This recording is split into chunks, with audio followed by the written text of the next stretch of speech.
Let's start. Well, before we solve this question paper, I have some different ideas. Let's see.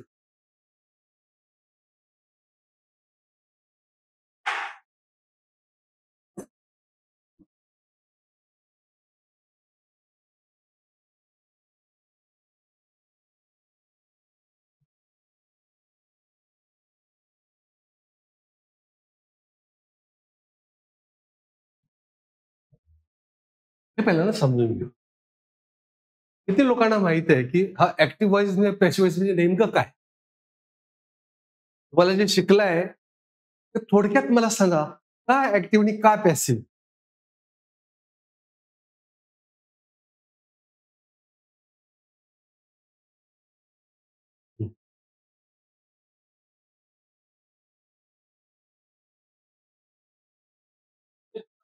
म्हणजे बहुतांशी सगळ्या मुलांचं हेच उत्तर असणार ना, असं उत्तर देतात मग. मग मला सांगा, कधी ऍक्टिव्ह व्हॉइस वापरायचा आणि कधी पॅसिव्ह व्हॉइस वापरायचा?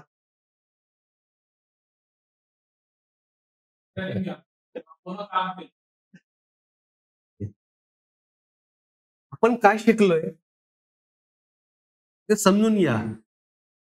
When the subject is doer. When the subject is doer, when the action is undertaken by a doer, subject, doer, sentence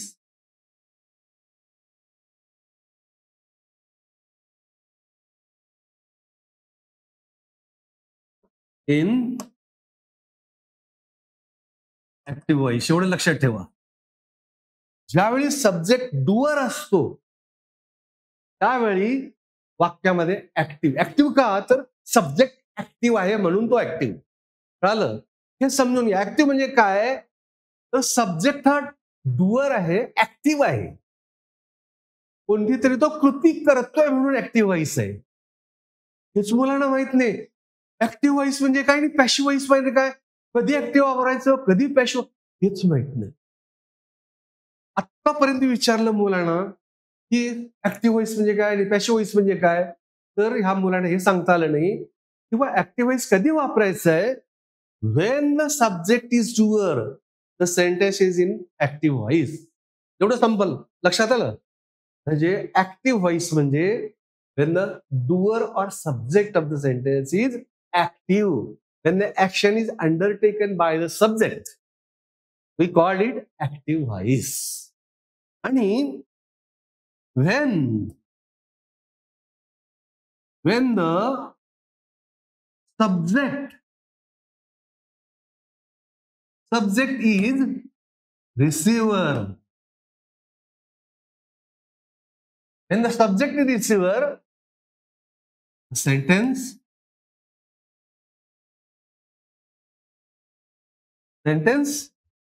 is in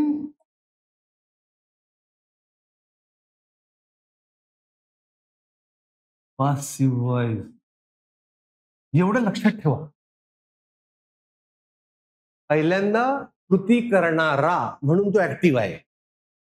दुसरं काय, ज्याच्यावरती कृती केली जाते तो रिसिव्हर आहे. जे सब्जेक्ट दोन पद्धतीनं काम करतोय, एक तर तो डुअर म्हणून काम करेल किंवा तो रिसिव्हर म्हणून काम करेल.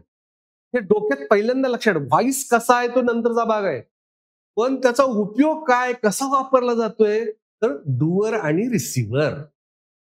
लक्षात येईल नितीन? समजेल का आता? जे डुअर म्हणजे when the action is done by the subject. लक्षात आलं? डुअर तो काय म्हणतोय की त्याच्यातर्फे कृती केली गेली. पण दुसऱ्या वाक्यामध्ये काय म्हणतात, when the subject, वाक्याचा सब्जेक्ट तोच असतो पण त्याच्यावरती कृती केली गेले आणि तो पॅसिव्ह व्हॉइस होतो. तो कसा होतोय बघूया. जर कुठं आहे तुमचं ना,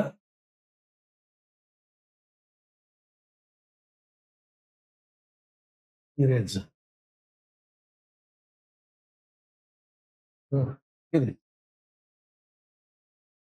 इथपर्यंत कळालं सब्जेक्ट आणि डुअर आणि रिसिव्हर म्हणजे काय.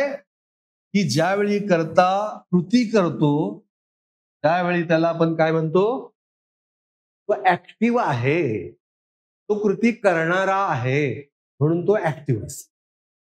आणि ज्याच्यावरती कृती केली गेले त्याला कृती तो रिसिव्ह करतोय. कुणीतरी त्याच्यावरती कृती केली गेले. आता बघूया एक वाक्य पाहूया आपण. आय ठीक आहे.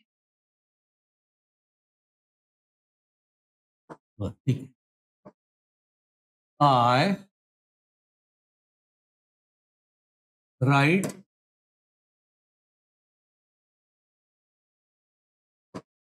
राईट लेट. आता हा काय आहे, सब्जेक्ट आहे, वर्ब आहे आणि हा ऑब्जेक्ट.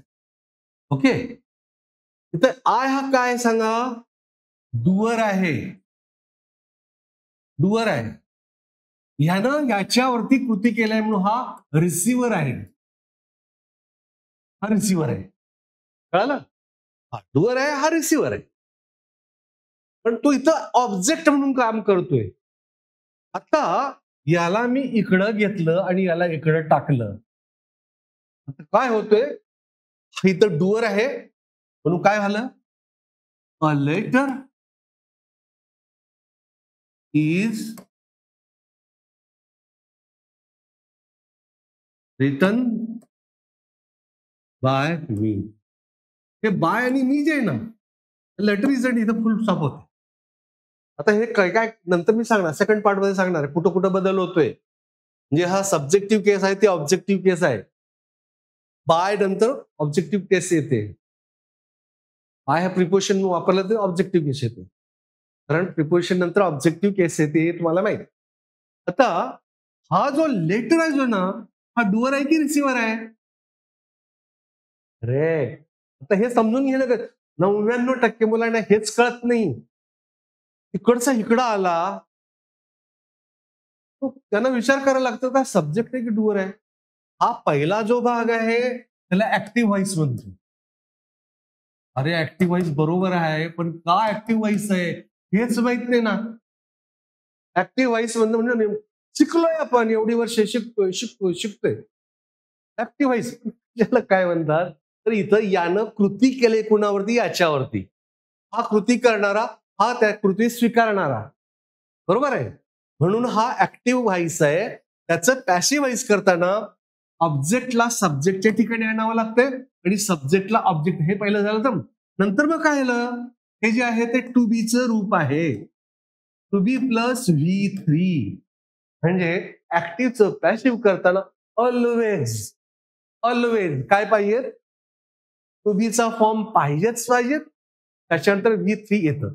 इथं काय झालं, कृती पूर्ण झालेली आहे. इथं मात्र काय इनकम्प्लीट आहे, चालू नाही, इनकम्प्लीट आहे. मी पत्र लिहिलं, लिहित आहे म्हटलं का नाही. हा सिंपल टेन्स आहे, सिंपल टेन्स आहे, पण इनकम्प्लीट टेन्स म्हणतात. इथं कृती झाली काय नाही झाली कळत नाही, कळत नाही, म्हणजे इथं आला म्हणून त्याला इनकम्प्लीट टेन्स म्हणतात.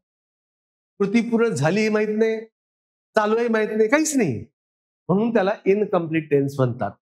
तर पॅसिव्ह व्हॉइस मध्ये मात्र काय केलंय, तुम्हाला ह्याचं पॅसिव्ह व्हॉइस करताना टू बी आणि V3 हा महत्वाचा पार्ट, बरोबर.